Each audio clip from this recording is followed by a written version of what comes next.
Come on, you've got to be kidding me. Of all the times to have a nervous breakdown, you choose now? Come on, he's going to be here any moment. Just pull yourself together, damn it! Oh, come on. If he sees you like this, he's going to think that this is some sort of joke or that you're psychotic. Granted, you are technically psychotic, but there's no reason for him to know that. After all, as long as you're with him, you won't be so psychotic. Come on, pull yourself together. You're not going to get him to like you back if you're acting like this. And the only reason you're acting like this is because you think you can't get him to like you back. So just calm down, and everything will be fine.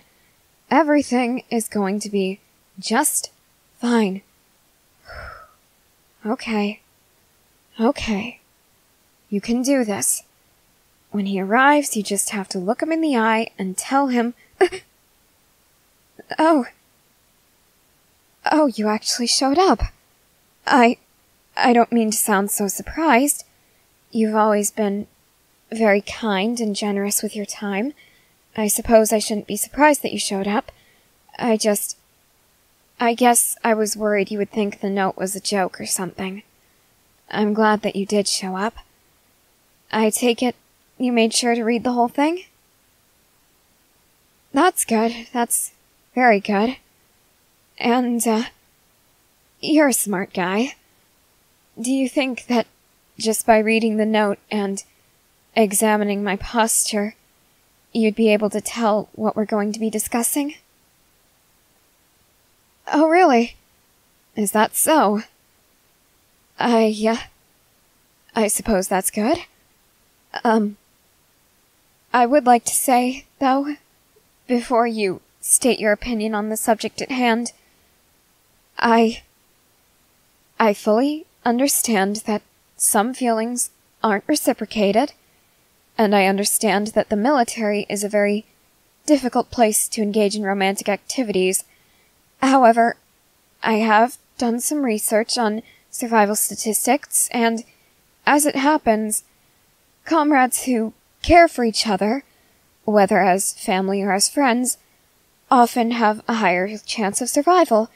And if you do reciprocate the feelings, I would just like to state that if the two of us were to engage in a romantic relationship, we would have higher odds of surviving, because, you see, those emotions, they give us another reason to fight, which is why we fight so hard, and that means that even if we're on the brink of death, we're likely to survive because our emotions can pull us through. Yes, exactly. And that's why doctors always tend to talk about the upsides of certain medical procedures. It's a sort of placebo effect. If you believe that you can make it, then you will, or at least you're more likely to. So if you have a reason to believe that you'll make it, then you're more likely to. Oh, I seem nervous. Well, yes, I am. I really am. You see, I've never felt this way. About anyone. As I'm sure you must have noticed. So, actually doing this, and knowing that you know exactly what I'm doing, it's quite daunting, I will say that. And there is something that you should probably know. I'm not the best with emotions. You see, that's kind of why Aaron tends to pick on me a bit. You know how he calls me Horseface? That's kind of a joke, saying that I always have a long face, since I never really show emotions or any kind of reaction to anything, really. I basically have a permanent scowl on my face, and that isn't because I'm just some cruel, callous bitch. That's actually because of a slight disorder that I have that makes it very difficult to grasp the concept of emotions. You've heard of the condition. That's certainly surprising. Goodness, I can actually feel surprised. I didn't notice that before. I was too overwhelmed by my nervousness. So, you know about the condition? And you know how severe it can be, right? I see. Yeah, it's not very common. That's one of the reasons why I'm so surprised that you've heard of it. Not a lot of people have it, not a lot of people know about it because of this. And, in general, not a lot of people know because, well, it's just so easy to ignore. If someone can't feel emotions, that's not really your problem, and they can't really bring themselves to care, so it's not a problem for anyone. That is, until they start feeling emotions. No, I don't mean to say that you've made any issues occur. I just mean that usually that's when the problems start, because then they're experiencing all of these new emotions at once, and it's very difficult for them to control them. See, most normal people without the condition, they grow up and develop with the emotions. When they're having tantrums as little kids or crying all night long, that's them learning how to harness their emotions and kind of rein them in. And those of us with this condition, we have to learn it when we're much older, usually, when our brains have developed mostly, and when it's usually much more difficult for us to learn new skills. So trying to master emotions when you're feeling all of them at once, it's quite overwhelming, and that's one of the reasons why I'm so nervous right now, is because I've never been nervous in my life. I really have never felt this. Even when I've stared death in the face, I've never been this way. So it's very unusual for me, very overwhelming, and to be honest, it feels like I can't breathe. That's why I'm talking really quickly, because if I talk really quickly, I remember to breathe. I'm sorry, I'm talking really quickly and throwing a bunch of words at you. I am curious to know, how did you come to learn about this disease? I see. Angie had some books and they lent them to you. That was very nice of them. Regarding the severity of this condition, I'm really not sure how severe my condition is. All I know is that I can't feel anything unless I'm near you or thinking about you or looking at you or just remembering that you exist randomly throughout the day. Those are the only times I can really feel anything. And I'll be honest, whenever any of the other girls look at you or even talk to you, I do feel little prickling feelings of rage in my heart, and sometimes I do want to slap them, but it isn't to the extent where I want to kill them, I swear to you. I'm not that crazy. At least, not yet, that is. There's always the chance that the condition can become more severe, but let's cross that bridge if and when we get to it. The point is, I recently realized that I feel this way about you and not someone else. Someone we always spent time with. Yeah, it was Marco. You were always around the two of us. So whenever you were around, I could feel, and I associated that with one of the two of you. I couldn't determine which of you. But of course, now that he's gone, I can determine that it is you I feel this for. Oh. Yeah. I didn't think that anyone would be able to hear me crying all those nights in my room. That was my first time feeling extreme emotional pain.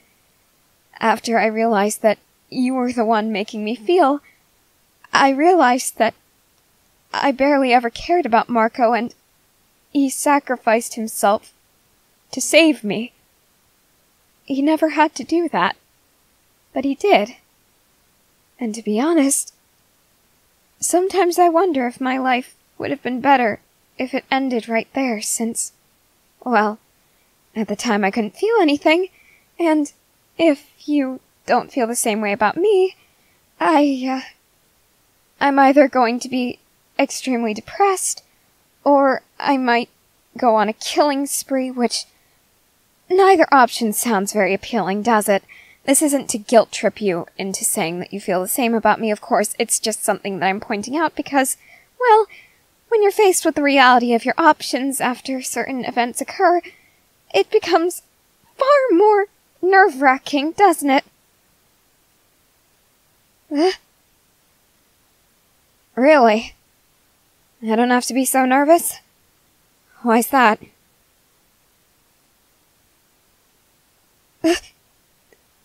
You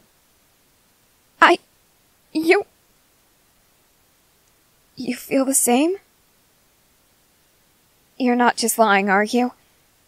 I can tell when you're lying, but right now I'm so nervous that I just can't determine if this is the truth or not. Please tell me you're not lying or joking or playing some kind of cruel trick on me. This is real, right? Okay, this is going to sound really strange, but could you pinch me? Please, just do it. A little harder than that, please. Why do you think? I've had dreams about this, you know, because I've always been so nervous, and I guess it was my mind's way of trying to give me confidence, so I just want to make sure this isn't a dream this time. Please, just pinch me harder.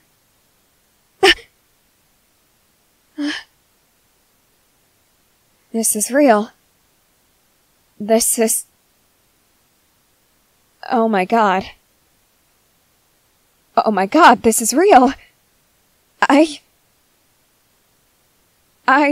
really want to hug you and kiss you right now, but something tells me if I hug you, I'm going to hug you so tightly that you can't breathe, and if I kiss you, I'm probably never going to let you pull away, so I'm just going to take a minute to collect myself and gather my thoughts and try to rein in my emotions, if that's okay. Huh? Turn around? Alright, why's that? Oh, I see. You're able to hold me still.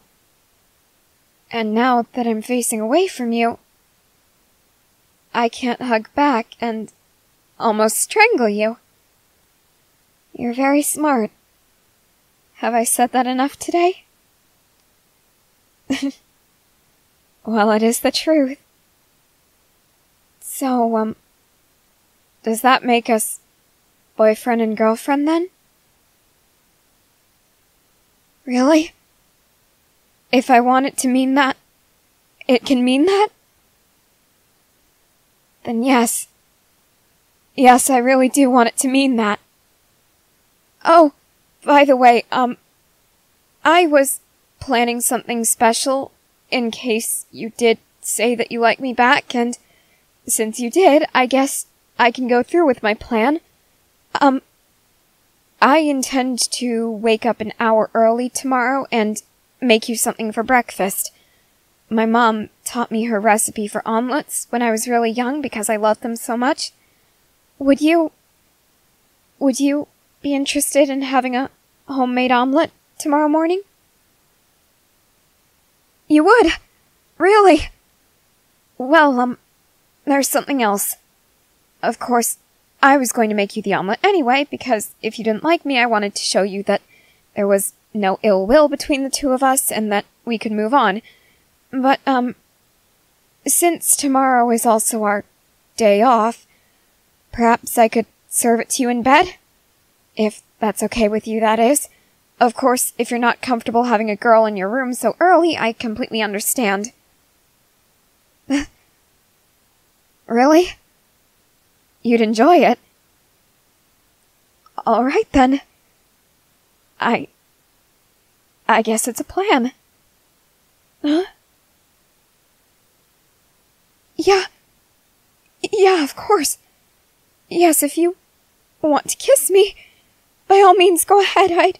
I'd really like that. Just don't be surprised if I start hyperventilating after, okay? No. I'll be fine. It's just I've wanted to kiss you for a very long time, and with the rush of emotions I'm bound to feel, I'll probably need a moment to breathe properly. You don't mind that, do you? Okay. And, just for the record, I'm really glad that you don't think I'm some kind of freak. Really. That was certainly a thought that was gnawing at the back of my mind. Okay. I think I'm ready. You can kiss me now. Okay, I'm not panicking nearly as much as I thought I would be, but wow! That was my first kiss! My first real kiss! And I could feel it. I could feel it. I'm sorry.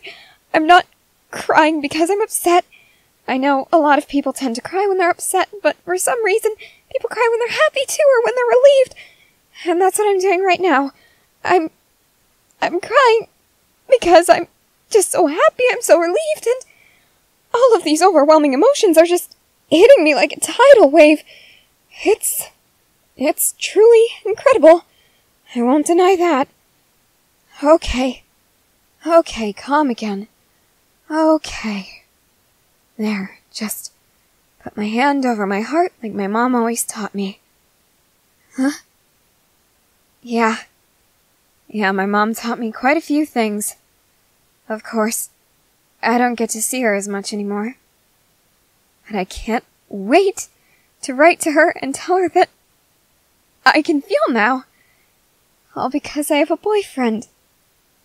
A boyfriend whom I love. With every fiber of my being.